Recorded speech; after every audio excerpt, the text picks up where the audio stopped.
औज़ुबिल्लाहि बिस्मिल्लाहिर्रहमानिर्रहीम। आज एक नई वीडियो के साथ आपकी खिदमत में हाज़िर हैं। आज की वीडियो जो है सेकंड ईयर के मुताबिक पाकिस्तान की पेयरिंग स्कीम आपके साथ डिस्कस की जा रही है। किस चैप्टर में कितने एमसीक्यूज़ आएंगे?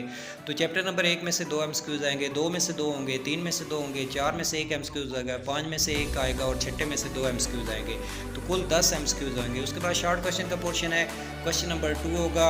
चैप्टर नंबर 1 में से 3 आएंगे, 2 में से 3 आएंगे और 3 में से 3 आएंगे। कोई से 6 आपने अटैम्प्ट करने हैं। उसके बाद क्वेश्चन नंबर 3 होगा। चैप्टर नंबर 4 में से 3 आएंगे, 5 में से 3 आएंगे, 6 में से 3 आएंगे। तो कोई से 6 आपने अटैम्प्ट करने हैं। तो आसान सी ये बात है कि पहले और दूसरे को कर लें, आपके 6 हो जाएंगे। चौथे और 5वें कर लेंगे तो आपके 6 आसानी से अटैम्प्ट हो जाएगी। उसके बाद क्वेश्चन नंबर 4 लॉन्ग क्वेश्चन होगा, 5 भी लॉन्ग होगा और 6 भी लॉन्ग होगा। 3 लॉन्ग होंगे, 3 में से कोई से 2 करने हैं। पहले और दूसरे में से जो है वो क्वेश्चन नंबर 4 आ सकता है। उसके बाद तीसरे और चौथे में से क्वेश्चन नंबर 5 आ सकता है। 5वें और 6 में से क्वेश्चन नंबर 6 आ सकता है। तो बहुत आसान सी पेयरिंग स्कीम है। अगर आप इस चैनल पे नए हैं तो चैनल को सब्सक्राइब ज़रूर कीजिएगा, बेल आइकन कॉल पे प्रेस करें ताकि जो भी नई वीडियो है आप तक पहुँच सके।